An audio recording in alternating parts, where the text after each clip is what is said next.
Welcome. I'm Kathryn Alexander, and I want to talk to you about why you should take a course called Values for the Coming Crisis. I know things are a mess, and we all want to know what to do. I can't say that I know either. However, I know someone who does. I want to share a story about a small dog. He's a dog that I am taking care of for a friend of mine. And I'm going to show my screen for just a brief minute so that you get a chance to see Charlie.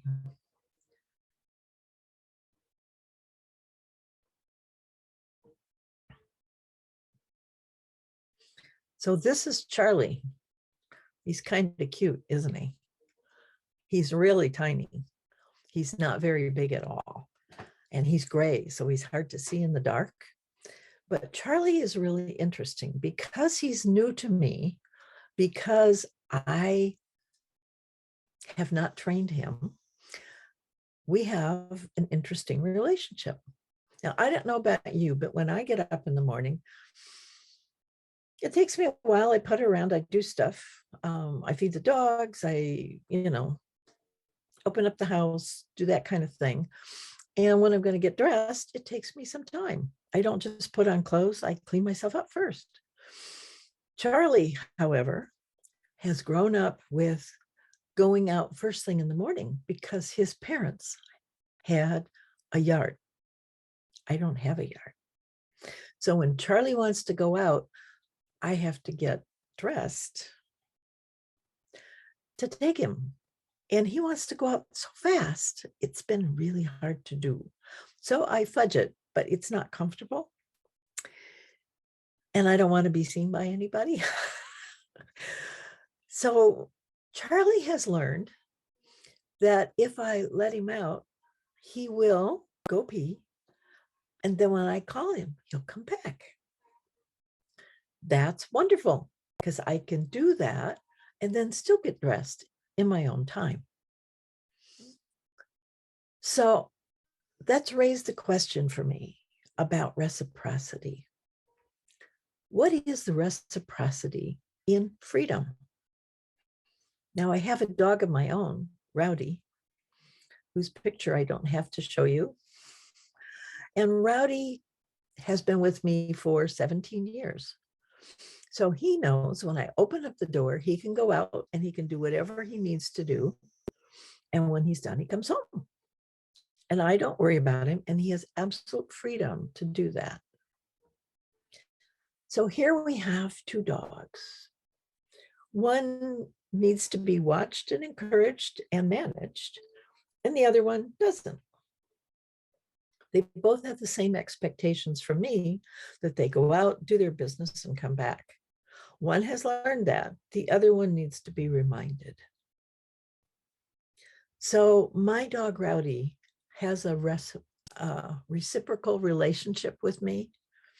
What he does to make me happy, and because he knows I want it.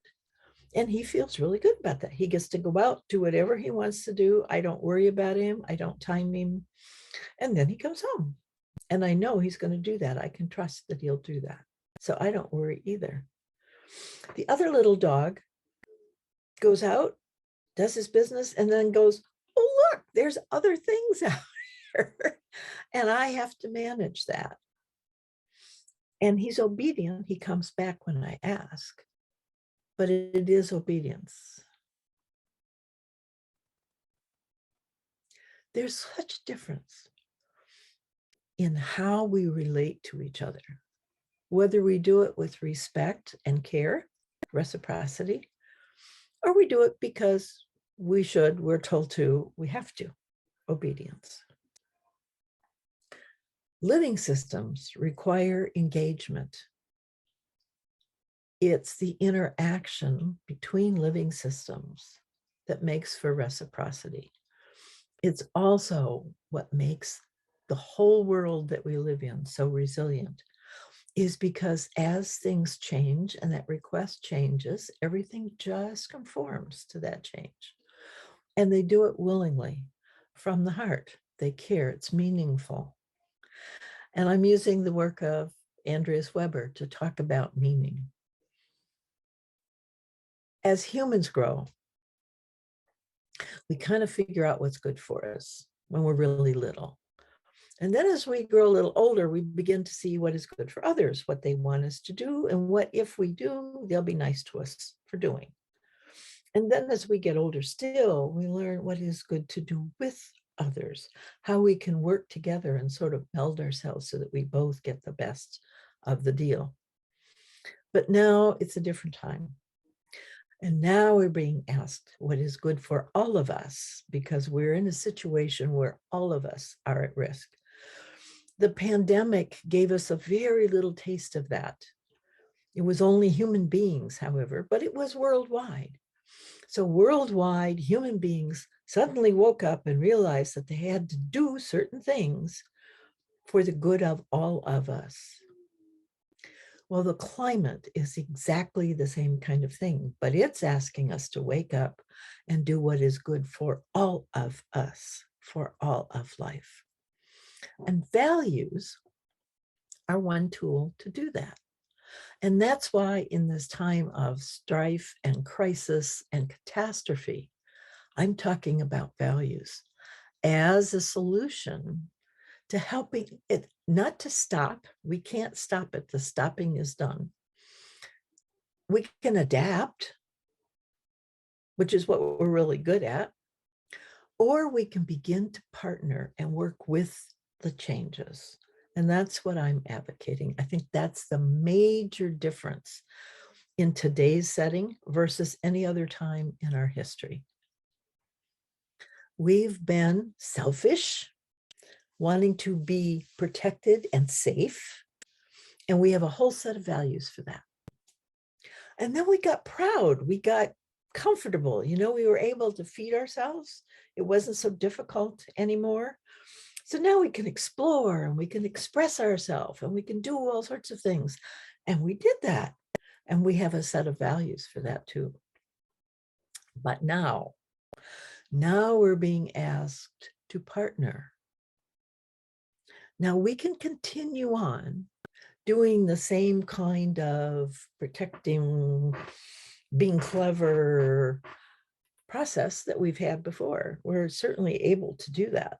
I don't believe that we're in a time where that's going to be effective in the long term. It's a short-term solution, but there will come a time, I believe, especially if we are not really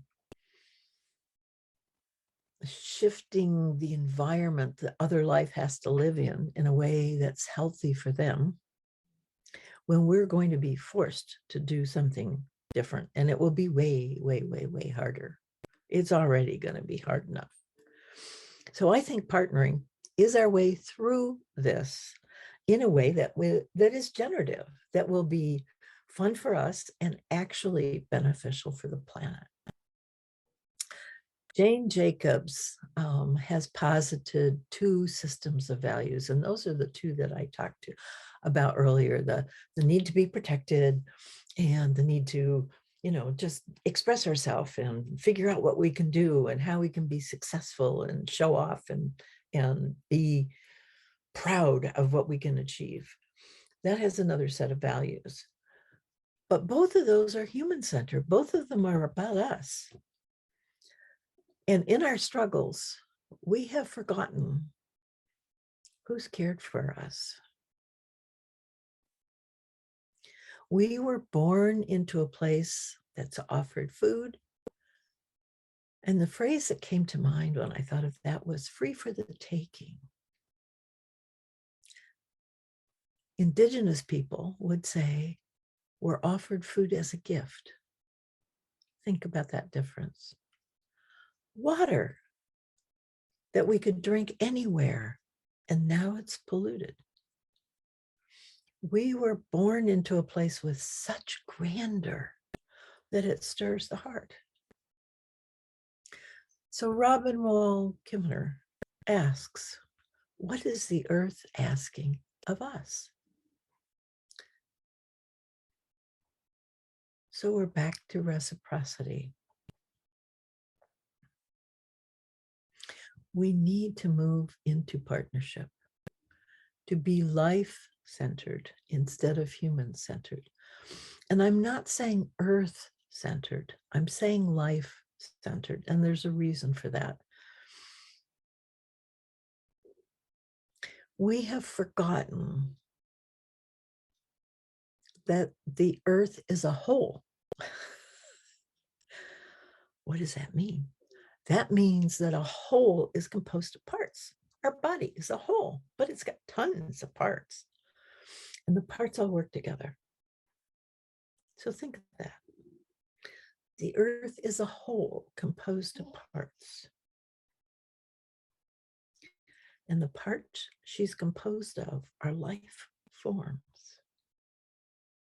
All different billions and trillions of life forms that have all agreed to help life continue to go forward.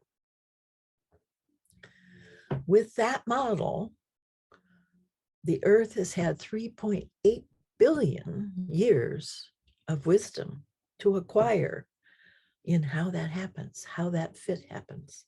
Life has been learning how to live itself. And with the advent of humans, life is now conscious, or can be conscious, of how it lives itself. So I'm back to that little dog with reciprocity versus obedience. When we were reverent toward earth, to the gods, we wanted, there was a reciprocal, and some of that reciprocal got sort of corrupted into, you scratch my back, I'll scratch yours. I love you, God, be good to me, kind of thing. And then we got into the Renaissance and we felt it was obedience. We had to do what the earth asked.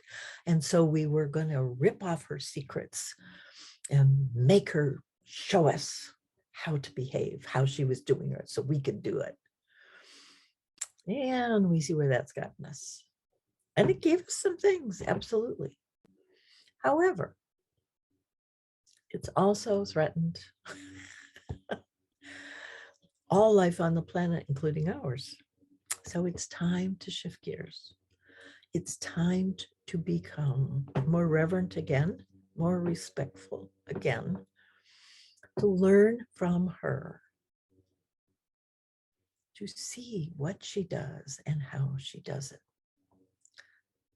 So Andreas Weber has a wonderful way of talking about this, and I'm going to share some of what he says. So he talks about how each cell in existence experiences the not self. Now, a cell to be in existence has to have a sense of self. That's what the boundary does, the membrane in the cell. It creates a me. And so that me also now is sensitive to the things outside of that boundary, which are not it, the not self. And it can discover in that not self goodness, something to eat, something that supports life, something that is pleasant, or it can discover in that not self something that is horrible. It's going to eat it, me, or is going to make me feel bad, be sick, or not be able to function. Or it can find things that don't seem to matter one way or the other. And in that feeling makes meaning of the correct, the beneficial response for that relationship. Now, if the not self is also alive, we've got two living beings making decisions about the other one, about how to be in relationship, whether it's a good relationship or a dangerous relationship. But there's actually more than that, because as the cells come to agreement about how to be in relationship, some of those agreements have lasted for centuries, for millions of years even. because that's how evolution, that's one of the focuses of evolution, is those agreements create new capacities. And those two things can meld so much that they need to be together. They can no longer be separate. And that, in essence, is what's happened with the planet. Everything has come together and has learned how to fit in a way that's mutually beneficial, except us. We decided at some point that we could say no.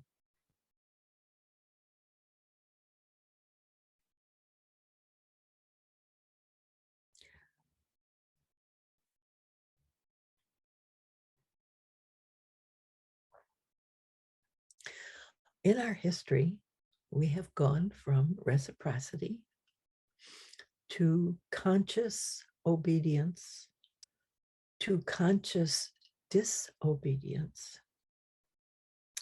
And now we're back to reciprocity, conscious reciprocity. We need to bring our heart back and rejoin the dance.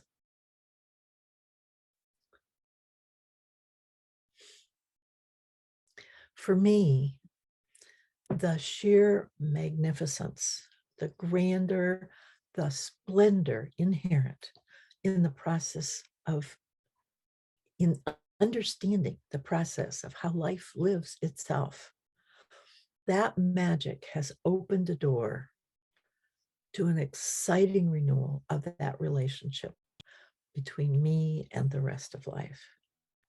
And I'm offering that to you in the course, Values for the Coming Crisis. What does the earth ask?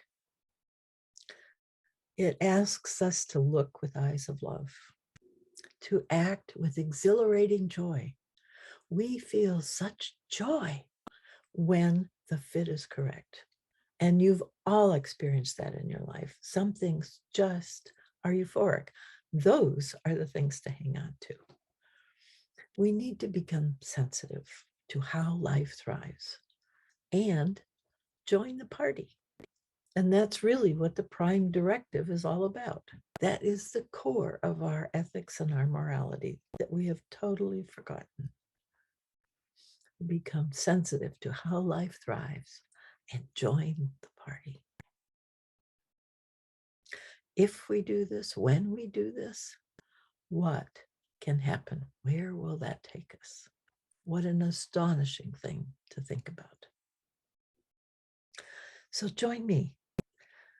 Take the course, Values for the Coming Crisis, and let's together discover what it's going to take to become partners with this big, beautiful planet that we live on. Look forward to seeing you.